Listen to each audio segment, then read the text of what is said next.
it's really a labor of love, out of love for my family, my ancestors, the various Latino and immigrant attorneys who paved the way so that people like us could be in these positions.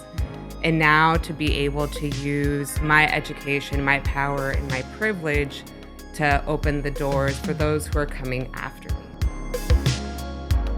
Welcome to Outside Issues with Audrey and Patrick.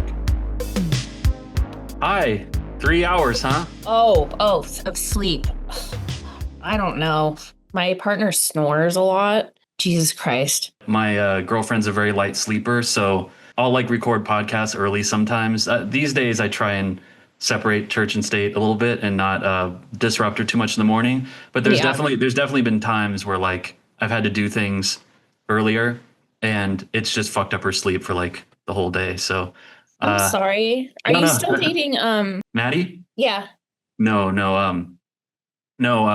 We broke up I think 2 years ago, something like that. Yeah, I've been with a new person for the last little more than a year. First person I've dated actually that's not from the rooms. So that's been interesting. Nice. She's one of those normies we hear about. She's a normie. Yeah, we it's funny. I met my fiance through it. It wasn't a dating app. It was a sober social networking app. And it was really prototype. It was really stupid. Whoa. So Yeah. You're on the cutting edge of sober dating. Yeah. It was just it was kind of like sober Facebook. So you would post hey, I have this many days today. Oh, I have this many, today's my birthday or something like that. And then he posted and then we started talking and then kind of went on from there. That's cool. So I didn't know you were engaged. Congratulations. Oh, thank you. I've been engaged for about 3 years now, but that's cool. There's a lot of stuff, and that goes back to my recovery too, and mental health that both of us need to work on before we commit to each other forever. So when I first got sober, it was at the urging of everybody, but particularly I started seeing this therapist, Alan Berger, and a longtime sober guy. I wanted to date as soon as I got sober because I wanted to feel human again, and I was worried that maybe those days were behind me. And so oftentimes we're encouraged to not do it because we're so raw and what if something goes wrong and you can go into a tailspin and relapse. And that actually happened when I was first trying to get clean. I tried to date. I was in a sober living and I went on a couple dates and then it didn't work out like a lot of first dates don't. And I would immediately relapse. And so there's been instances where I've taken it the other direction. But what I appreciated is, just to wrap this up, is that he encouraged me to get out there and fail, and or just to we only learn by doing kind of thing. Yeah. And that has been a conception of recovery that is really appealing to me, which is that you don't have to be in bubble wrap, every day, to get through life. I mean, maybe it can be like that sometimes because, my I'm wired a little differently than, quote unquote normal people.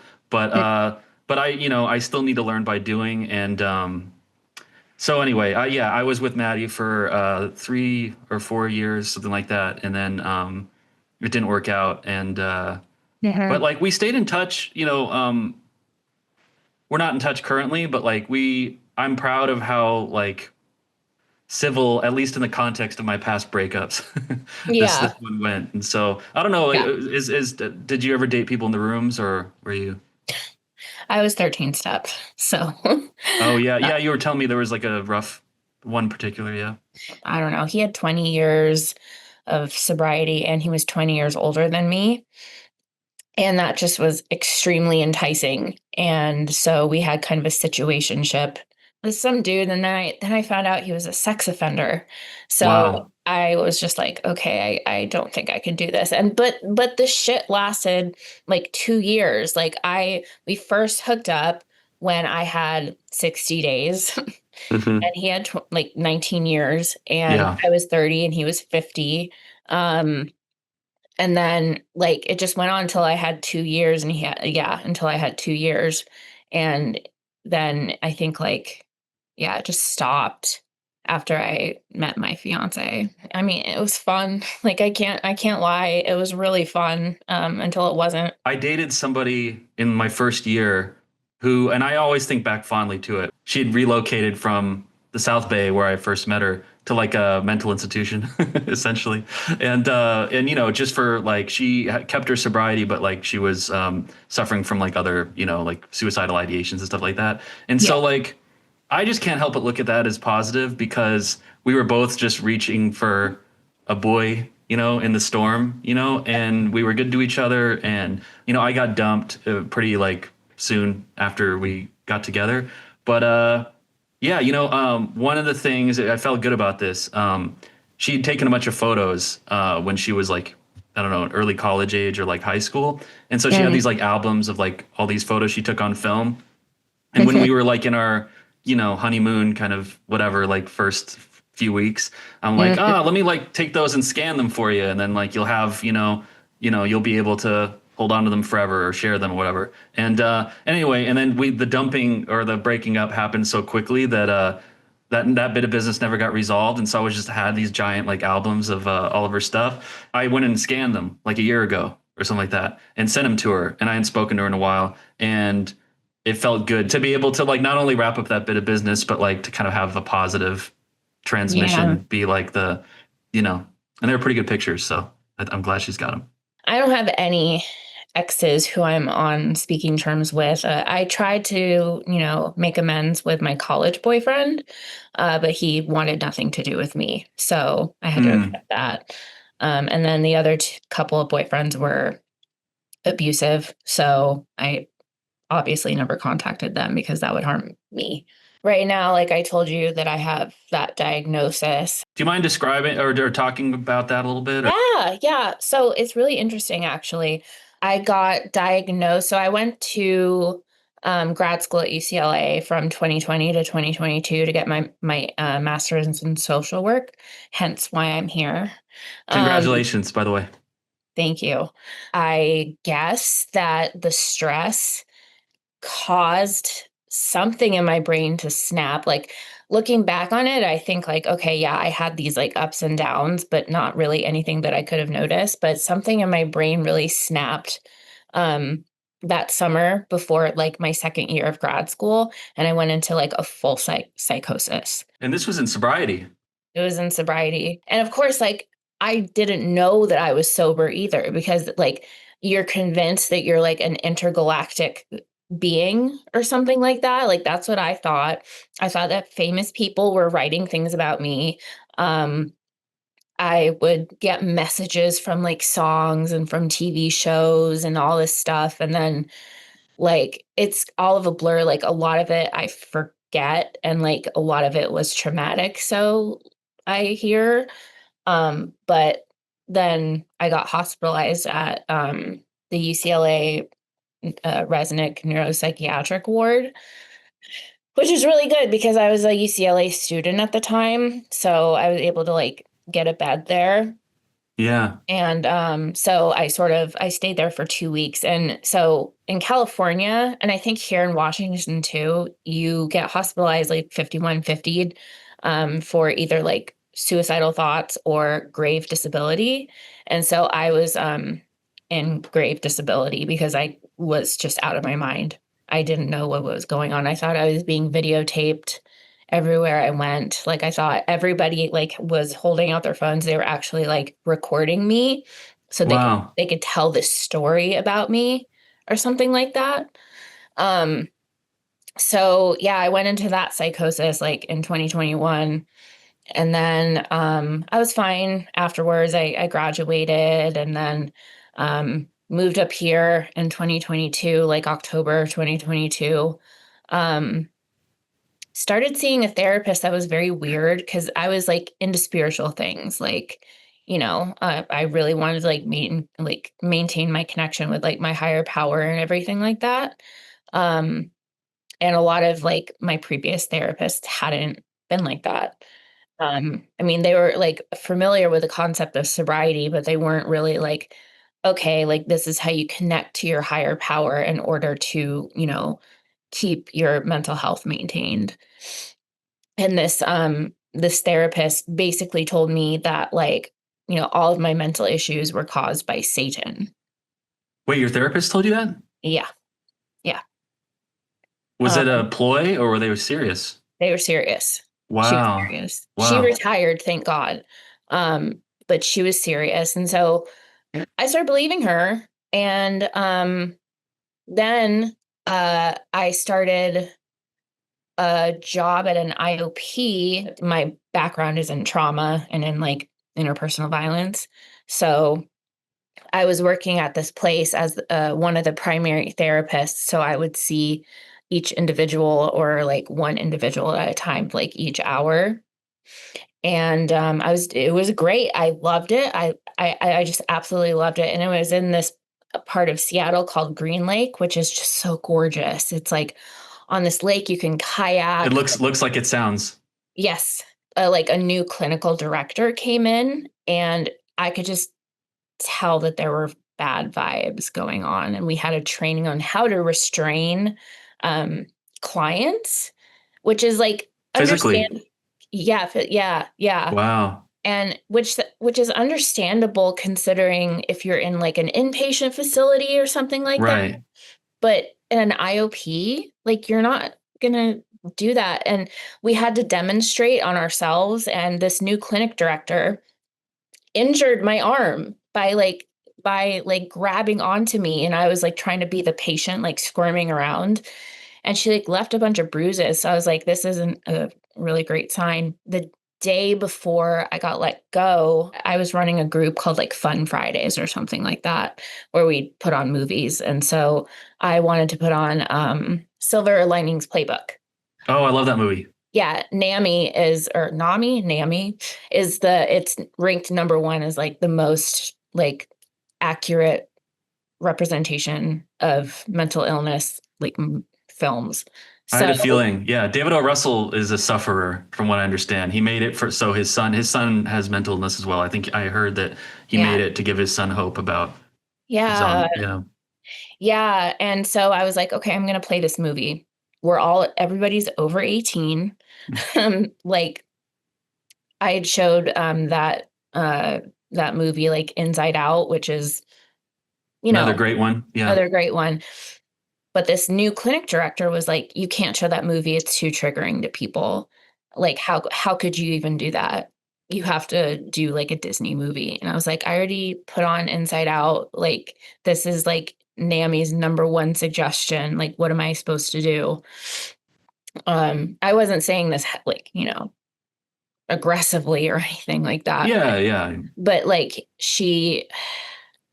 um one day I sort of fucked up, and I was like I was meeting with my therapist, and it went a little bit over, and I missed like starting of group, and I just felt like some weird vibes, and then I had like a calendar invite on my Google Calendar being like meeting with like the clinic director in California, because there was a location in California.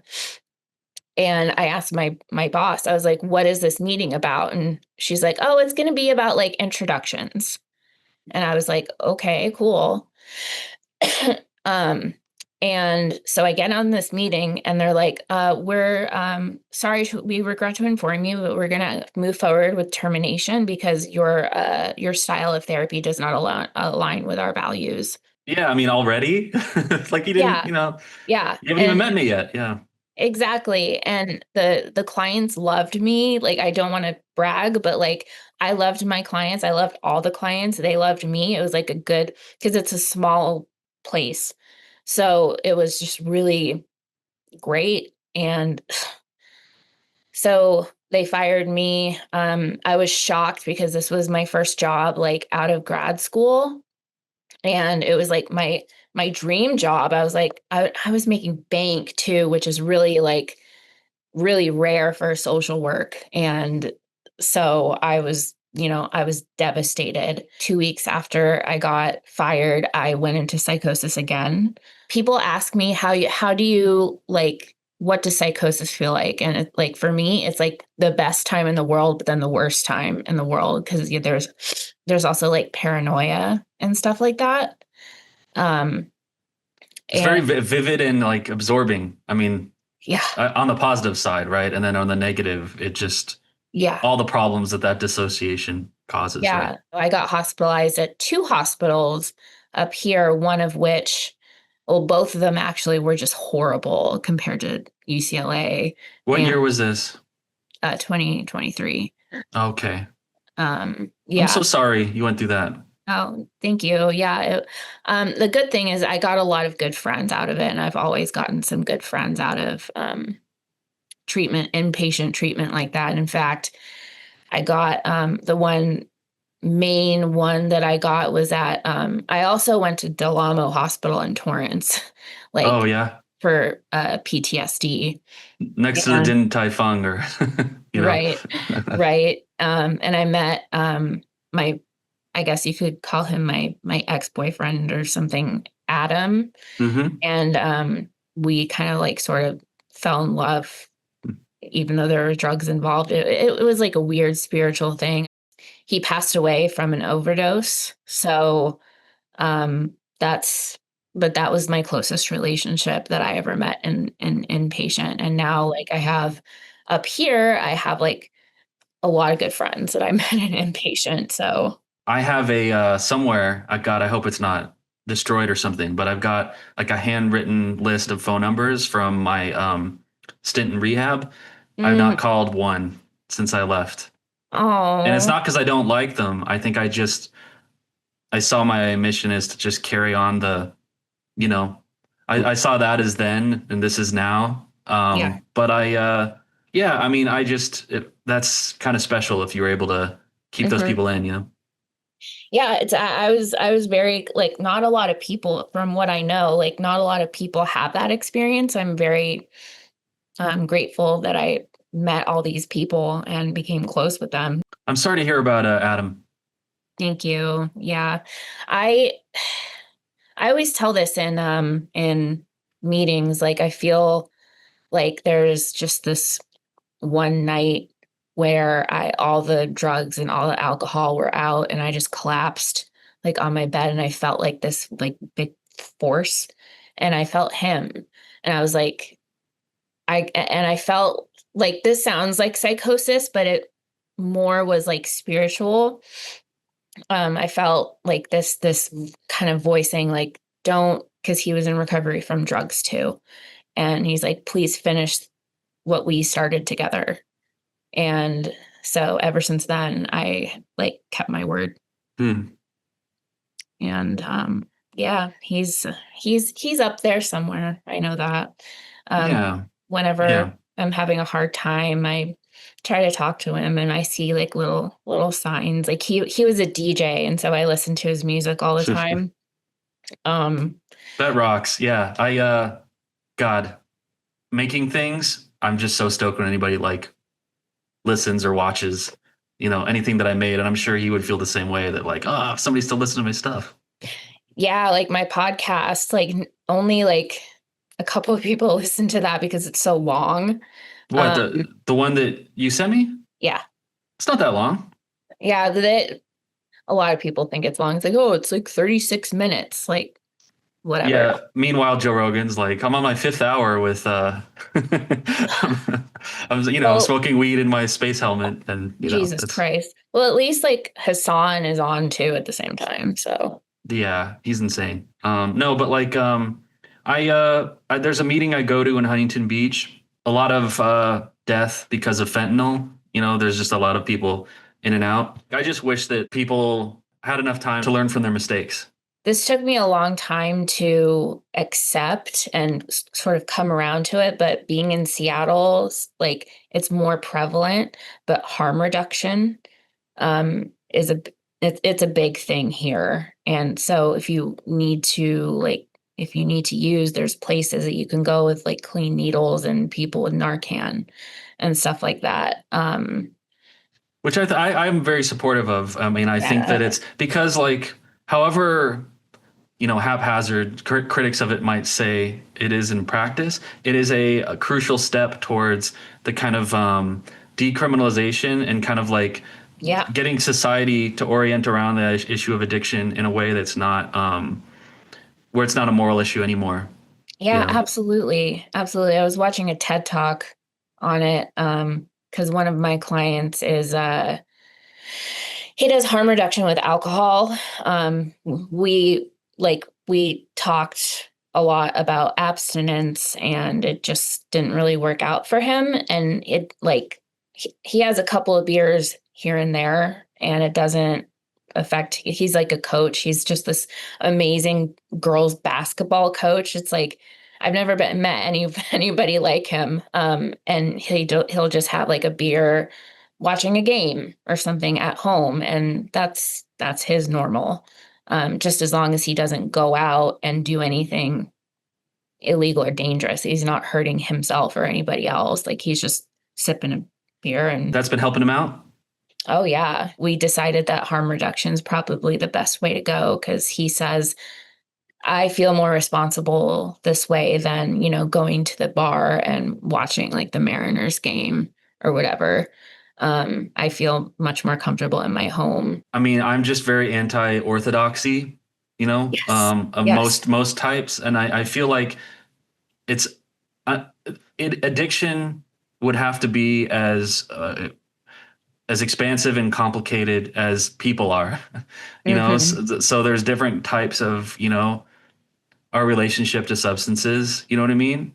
It's like our relationship to each other. And there's like a million variations. I mean, I don't think that this like necessarily discounts or excludes anything that like Bill W. wrote about. I mean, it's just that there are such cases where like, people are better served by, not an abstinence based, but like, I mean, I think it was Lana Del Rey is California sober or was at some point. Oh, yeah. Yeah, where I think she just smokes pot and like but I remember listening to that and just like, and she's this was like a step that she'd taken away from opiates and like which kill people, as we've just, that was my drug of choice, was opiates. Well, yeah, me too. Yeah. And so I feel like if that's working for her, then even at its most kind of like fundamental level, that is extending her life, and that's all that we can do is just like, if it's another day above ground, then we've got all kinds of opportunities to turn our lives around. You know what I mean? But if we're hung up on this idea of it's all or nothing, I mean, like that, I feel like that's going to really serve. I mean, for me, it really serves me because I really need to shut myself into this paradigm. my addiction's so strong, you know what I mean? Like, I don't believe that I have the capacity to moderate, but I have to believe that there are people who do. Have you continued with your spiritual practice? My ancestors, see, this is like where a lot of my psychosis came in. My ancestors go back to like the 1600s. They, some of them created Quakerism, if you've heard of that religion. Yeah. Are they pacifists? Quakers? Oh yeah. Well, they're more protesting. They believed in gay marriage back in the 1700s. Wow, that's incredible. And then their adversaries, like in the colonies, were the Puritans, who tried to like, those are the bad ones. Those are the bad ones. We were the good ones, and we didn't commit genocide or anything. All we did was like hang out with the natives and like roll oats and stuff like that. So yeah, we were the good ones, and we were all about social justice. And so I was like, this really makes sense that like, these are bloodline ancestors. So wow, that's incredible. I got to give a shout out to when I was with Maddie. She had a cat named Tony. May you rest in peace. And she used to say that he was a Quaker because he was he's a very kind of pacifist cat, and treated all that he met with dignity. And so that's that would always get a laugh out of people, but I think she was serious. So yeah, Quakers are pacifists, but if something needs to be done, like shit gets right done. Maybe we could kind of work our way into some politics at this point. I do a podcast called Emotional Sobriety, the Next Step in Recovery, with a couple of very lovely boomer liberals. And That's rare.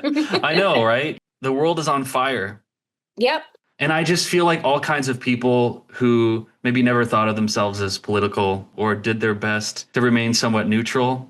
Yeah. And that's never just cards on the table. That's never really been me. But I'm just talking about the constellation of people around me and just what I observe in my daily life. Being so immersed in 12-step, fellowships where politics are confined to outside issues, and you want to keep and I think the reasons for that are good, is that you want to keep as many people in the arc as possible, and if there's somebody with like an abhorrent political belief, who nonetheless has dragged themselves to a meeting to get well, you want to help that person get well, and I think that ultimately the people who are recovering tend to be more civilized and more compassionate. That doesn't always happen, but I think that there's a greater chance for people to be in harmony with each other and with the universe, if they're so.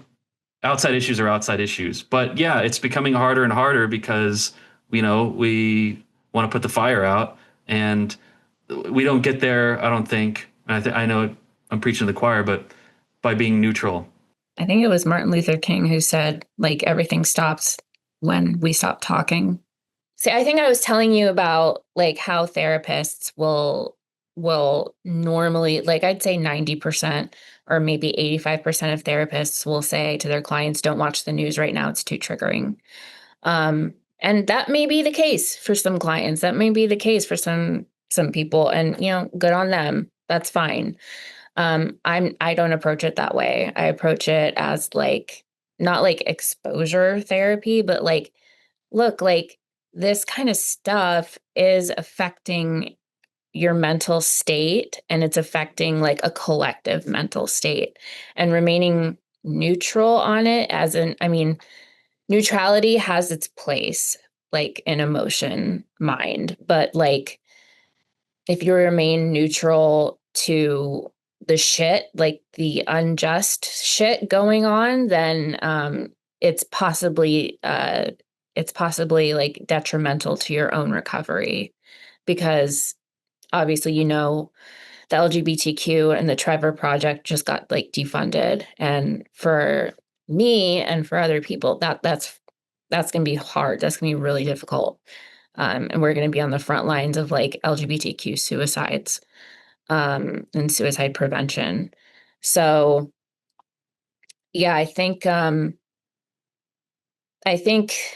being aware of things, and like I said, being part of a community that shares your belief, and maybe taking a brave step towards exposing yourself in political views, rather than that's not the right word, rather than like kind of hiding from them and like hearing the shit Leading with the fear. Yes, like completely just like, oh, I heard this today. Okay, I heard this today. I gotta hide again. I have to hide again. I can't hear this anymore. And before you know it, there's something that's really big that's gonna affect you. So I just tell my clients, like, remain in a community, even if that's just one, if it's one other person that like has your beliefs or is there to talk to. It could be like, obviously a protest. It could be like a DSA group, like it could be anything, an AA group. It could be really anything. Just stay in community and learn from others. And so you feel supported instead of alone and hiding under a blanket every single time something horrible happens in politics. What did you call it? Exposure training? Exposure therapy? Because see, I talk to my therapist. We don't agree on the politics always, but he's always like been an ally in the sense that like he tells me you got to nurture this thing inside of you. You got to find a way to put it into a container, that's somewhat constructive. And, like the form that a lot of this takes for me is posting. It's a lot of just anxious energy that just kind of ship in the bottle and it goes out. And it's like posting, I think it deservedly gets a bad rap when it's the kind of sole focus of all of our what can be an amazing amount of energy, Yeah. that could probably be harnessed into something positive. When it just goes into the posting, I think that's bad. But nothing is ever just one thing. Like during COVID, I got on Twitter, and I didn't understand really like what Twitter was like before I went into that period of extreme social distancing. It's like what you have like 140 characters, and and people read those, and you make friends through like these little phrases that you. But I actually met so many, not even just politically like-minded people, but I met a lot of like movie nerds and kind of like filmmakers and podcasters and people that like I have a lot of one-on-one interaction with to this day. And I think the same goes for politics. I mean, you and I connected over our political posts, and we're kind of like trying to figure out, how we can, make this into a more constructive collaboration. My perfect universe, there would be these recovery fellowships, and there would be 12-step, and or there would be trauma recovery, like you've spoken to, but then there would be a real healthy sidebar of like where you really get involved and kind of you have solidarity with each other, with like-minded people, and kind of pursue political projects, and that there is a little bit of the membrane is kind of like it's not completely solid between those two things. How many years have you been off the sauce, so to speak? 8. October of 2016. Holy shit. That was like, we were talking about it a month before the election day. Yep. I remember. Were you in the rehab when that happened, or you just gotten out? You were in rehab. I was also the first time that I was in sober living and just getting sober in 2016, right as Trump was being inaugurated. But I was in a different facility for PTSD during election night, and like we all like went to sleep, of course, and I didn't unfortunately I didn't care, which is sad, but I was a patient, and I get up and go to the bathroom at 2 a.m, and one of the nurses was like, "Hey, that Trump won?" And I was like, "What? Oh, okay." And I wake up and I'm like, "Oh, fuck." At that moment, you were obviously going through a lot, but were you like me, where like you just kind of had this expectation that it wouldn't be somebody so off the wall, that it was Hillary's, and like that you didn't need to worry about it, right? Exactly. I thought as soon as he said the grab him by the pussy comment, I was like, that's it. He's done. See, I felt the same way. Because of Clinton, there was such a like moral outrage at like his infidelity or his sexual assaults and stuff when I was growing up, that I thought, Gary Hart, wasn't that the name of the politician like before him who like had a sex scandal, and like I just grew up in the era of the sex scandal politician. Yeah, where like there was still before Trump, there was still like an effort being made to like keep those kinds of like personal whatever you want to call them, just those horrible aspects of of masculinity, to kind of keep those under wraps. And so yeah, when the Access Hollywood tape came out, I thought, well, he's cooked, because like this is a country that or at least the voting base doesn't really like tolerate that kind of behavior from their politicians. But that was we all learned something, didn't we? Oh my God. And I was actually, at the time, I was in a domestic violence relationship, which is a whole other thing I can go into. But so I wasn't really like that connected. But previously in like from 2011 to like 2014, I was very much like into politics. And I think I told you I wrote a blog that I can't find anymore. WordPress or? Yeah, WordPress. Nice. Yeah. I got one of those. I need to find. It was so cheesy, but I loved writing it. And back then, like the big thing was the Tea Party. And so like I would make fun of people in the Tea Party, and like, that was the extreme. And I'm just like, now I'm like, the Tea Party it's like the Democrats. Yeah. They're cute almost now. Yeah. I know. Like, God, what's his name?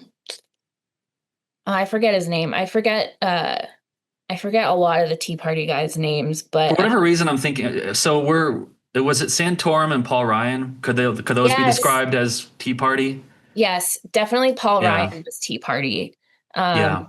Right. And like you said, those are the Democrats essentially now, which is Yeah. Yeah. horrifying, but it is what it is, you know? It just, yeah. And so I made fun of a lot of like, governors like Rick Scott or like, well, I think Oh, yeah. he's Oof. kind of, I think he's MAGA now. Um, Oh, but yeah, big time. The bald guy, right? He looks yeah. like, yeah, yeah, he's, well, because they all are, because that's what they need to do to stay alive. They all have to shed their skin. Yeah, yeah, yeah, exactly. Like shedding their skin. I'm just imagining. It's funny. I heard somebody somebody describe Rick Scott as he looks like a freshly birthed xenomorph, like from the Yes. Alien movies, you know. So I he's have just this side by side. I don't know where it is now. It's somewhere, but it's a side by side photo of him and like some movie character with its eyes, like it's bald and his eyes is like Oh the yeah, I thing. think that's from Buffy the Vampire Slayer. Yeah, I Yeah. think it's one of those guys. Yeah. Oh my God. I was just dying when I saw that. I'm like, Mm. oh my God. And then But the governor from Wisconsin was like Tea Party, maybe Chris Christie even was. oh Chris yeah. Christie is like now like like a left compared to now. It's insane. Well, well, Tea Party was kind of like that was the organized response on the right to Obama during the Obama administration. That was all about, they were like all about fiscal responsibility, right? And it was more Yeah. kind of like a traditional conservatism, and that Hmm. was the recipe that they landed on before they got to just like the pure white nativism and like pro wrestling of Trump, which is like really been Who the era that we've been living through, since as long as we've been sober. Yep, and who propagated the birther movement, and Hmm. Glenn Beck like went with it. And I honestly think that Glenn Beck was like one of the biggest, if not the most like biggest catalyst for MAGAs.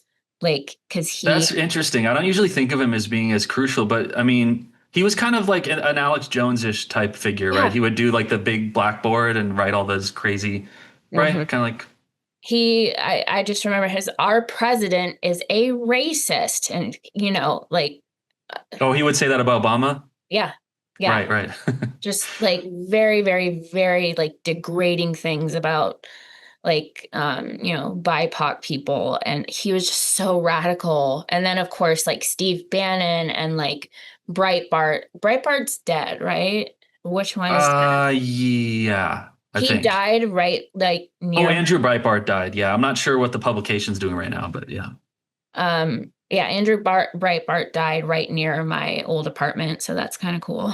Oh yeah. And How then of did he, course we was all it know what happened to Rush Limbaugh. like, yeah, Glenn Beck, Limbaugh, and then of course, yeah, the Tea Party, Trump appropriated them, for MAGA later, and they all kind of stuck around. And I think that's a big story of like this era too, is like, and we're seeing just a lot of holdovers from like the Iraq War, and just from all like these misbegotten American projects through time. Nobody really gets fired. They're dug in like ticks. We can't seem to get rid of them. Okay, so I was just I listen to Majority Report with Sam Cedar every day. That's kind of my main I one. love him.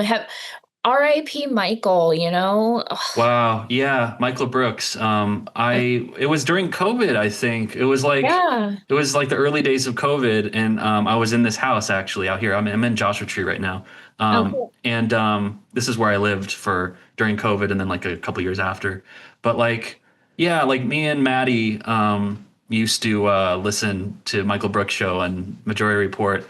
And now, yeah, oh yeah, and she was okay. So this was, I think it was actually, I was out here, and it was those months where we were stockpiling paper towels Yeah.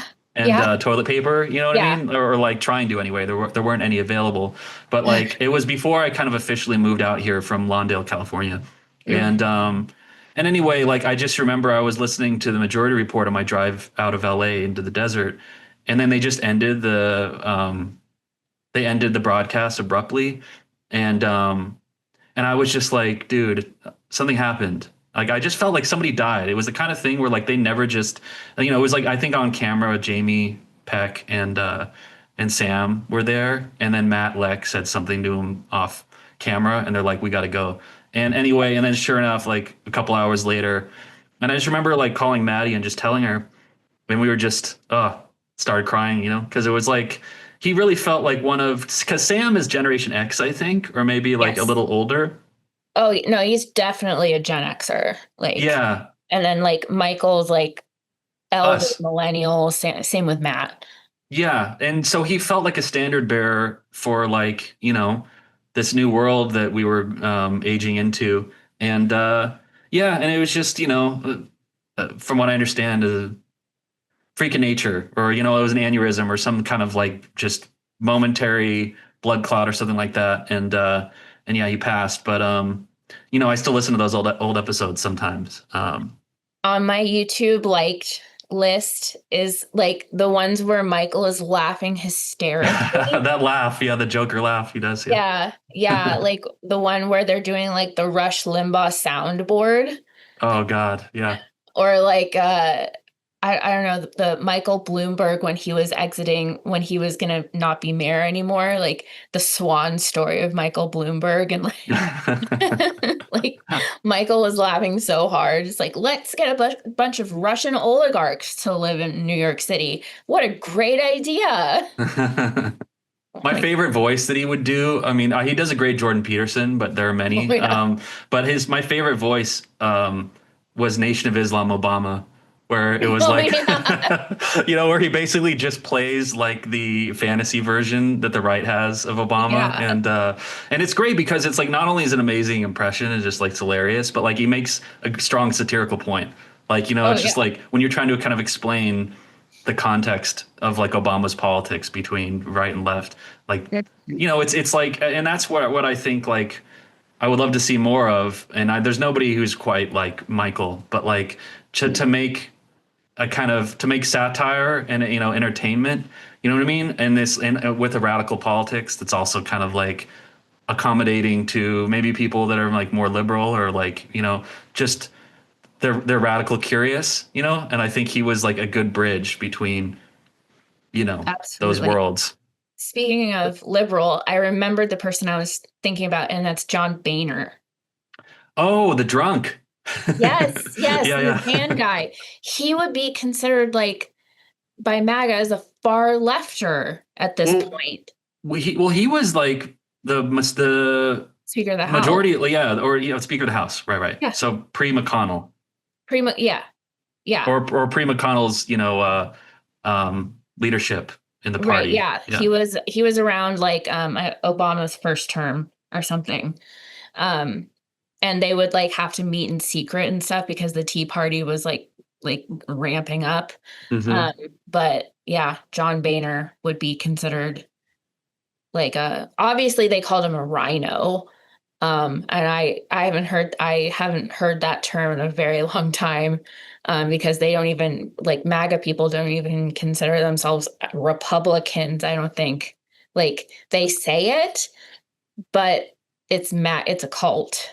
Well, So right. That was what was interesting about the 2016 primary is like how ready the Republican base was for somebody who would just torch all of them on their side. You know what I mean? yeah, They were disenchanted with oddly in the same way that you or I are disenchanted with the leaders of the Democratic Party. The right, Republicans under Obama had this same kind of disaffected, relationship to the GOP. And so yeah, to see Trump up there just ridiculing all of them, that was like a huge part of like why he was so popular. And yeah. yeah.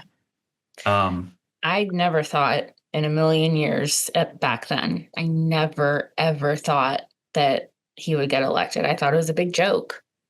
Yeah, so this morning on the majority report, there was a call in, and he's like a young guy, with like a computer science degree, or that's kind of like by young I mean I think he's just graduating college along with his friends, and they're entering the workforce, and there are Yeah. just no jobs. It's that kind of like early recession that we're experiencing, where like, and these are people that are applying, like all every day and really suiting up and showing up and trying to kind of seize on Yeah. opportunities such as they are. And he painted this picture, this call-in on the show of he's got a lot of young male friends. They listen to the podcast that you and I have talked about, the Andrew Schultz and Joe Rogan and Theo Vaughn, that all voted Trump, and are very kind of like skeptical or hostile towards any kind of left. But what the point that he made was that he senses a need or a desire for class politics from these guys because they're getting shafted. There's not like they can't get a job. This world that they're growing into is just has this kind of like opportunities are really diminishing. And I guess I bring this up because like the time that you and I were just talking about the Obama years, I was really like big on Obama, and I was really like yelling at everybody I could flag down that it was important we reelect him, and that we that Romney doesn't make Obama a two-term president. But I think like I had very little class consciousness at that time. Trump's election kind of began a radicalizing process. What is a radical? Like, I think I was telling somebody, I'm like, I guess I'd be considered Antifa, like it's anti-fascist. That always seemed simple to me back in, Yeah. The It's first just Trump term a million years ago. Yeah. it's like, okay, maybe there's like a little bit more like, sneaky-ish and violence and stuff, but like, it's like Antifa, anti-fascist. And now we're in fascism. So where's Antifa? We need Antifa. It's so fucked up. Like, oh my God. And like I was saying about like the Trevor Project and the suicide hotline for LGBT. What is the Trevor Project? Can you? Oh, sorry. Yeah, the Trevor Project is like it's like an organization for LGBTQ people, or specifically youth, and so it provides support. I think it provides it's nationwide, so it provides a lot of like emotional support normally, and it does have like, I believe it has like chapters and different areas like where you can like get housing and other types of resources. Healthcare?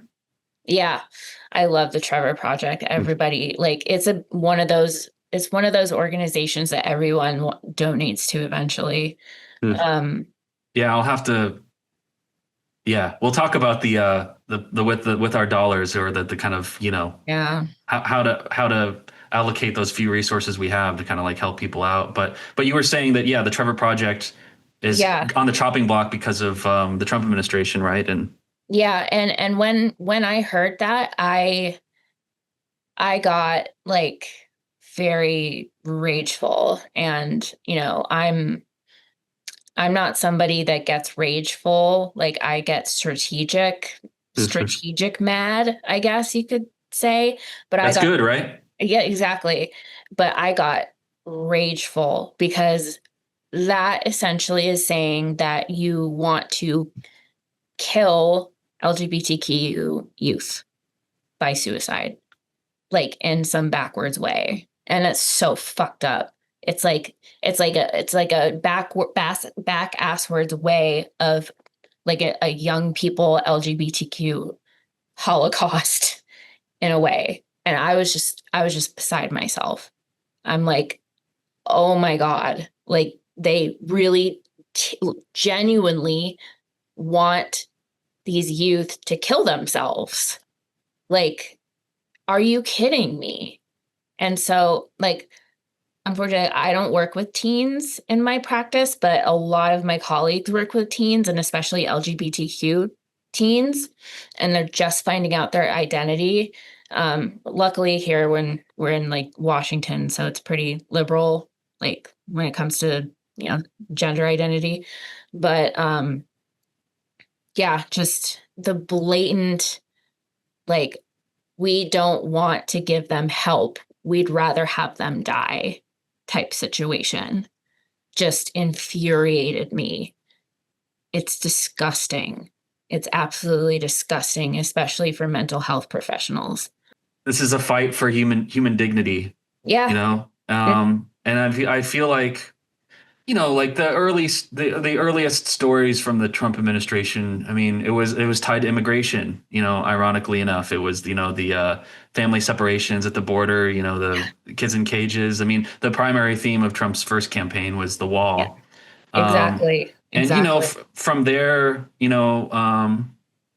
there was George Floyd, which was a big moment for, and just the cascading police violence, and then the response to it, from leadership and, across parties, you know what I mean? And I feel like that is where I butt heads with well-meaning liberals a lot of the time, is that like when you understand the consensus about right-wing issues, Yeah. between the leadership of, the political parties that we have here in America, it's very like disillusioning because like, I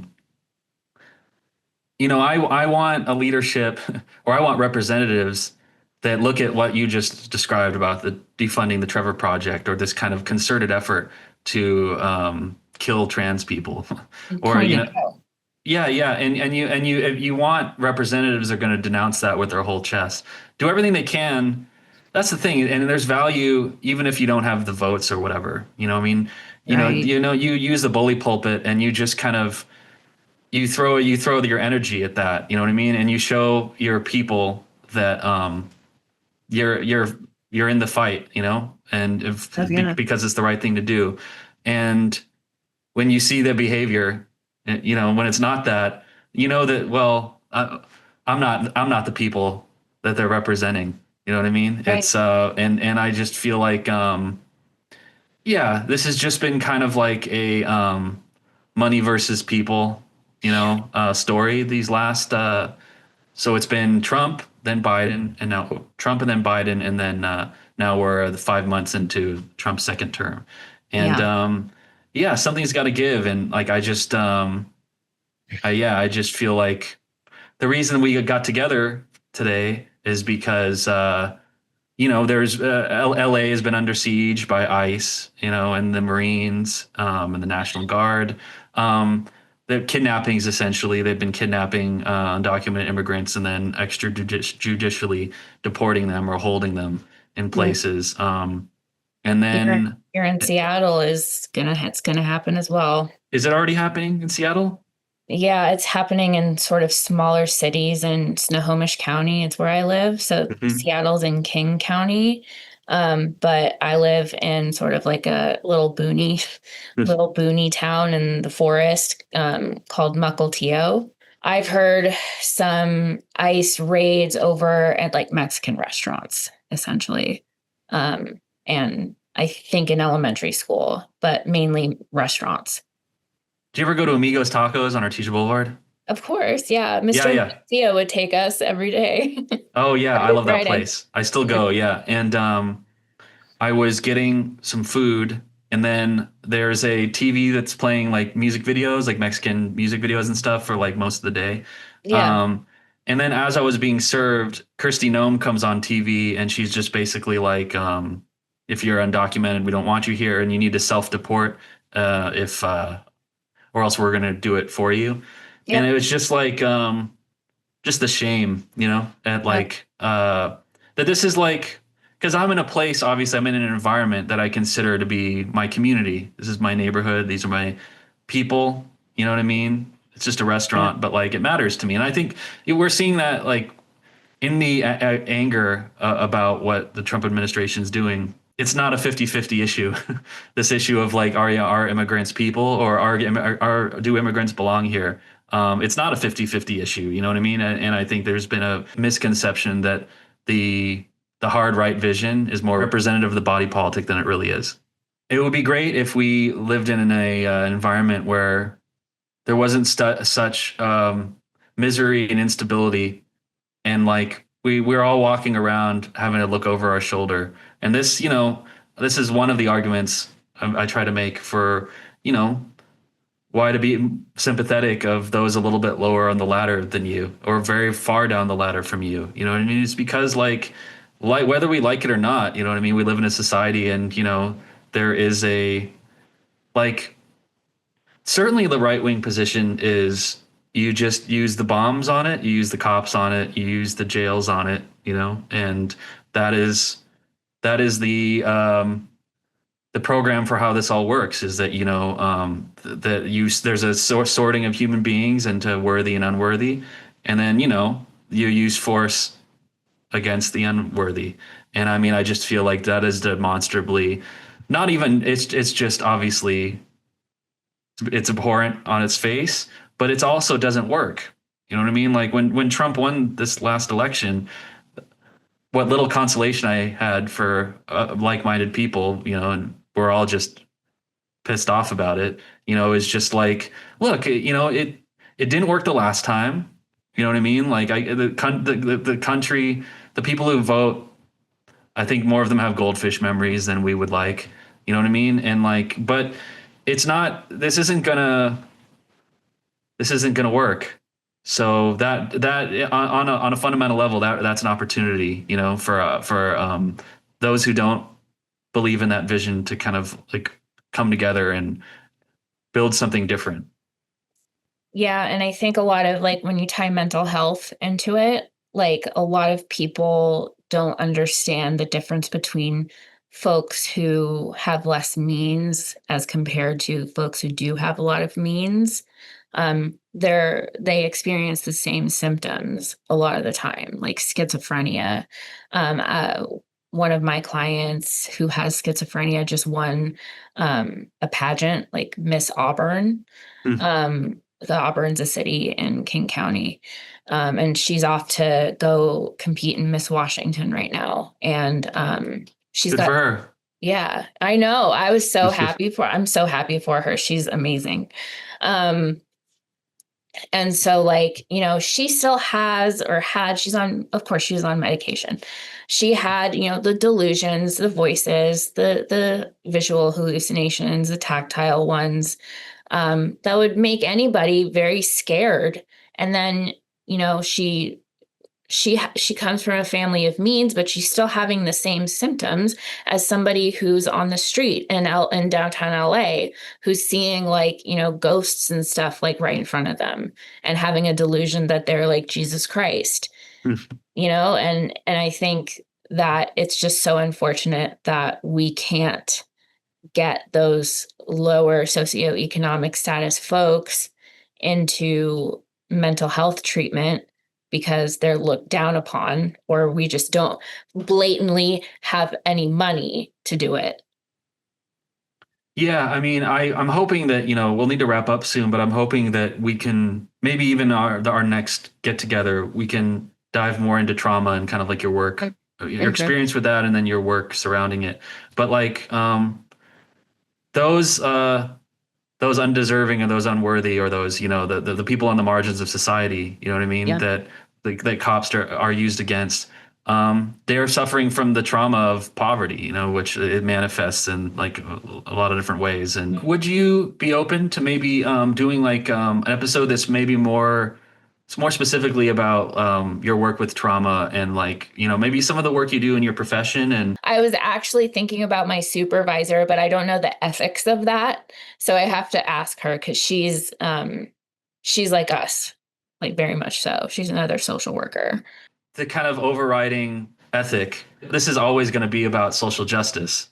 Yes. You know what I mean? It's social justice and it's politics within a space where we're trying to get our hands around, can we call it dysfunction, addiction, mental illness, trauma, and it's kind of just finding a way to bring those worlds together.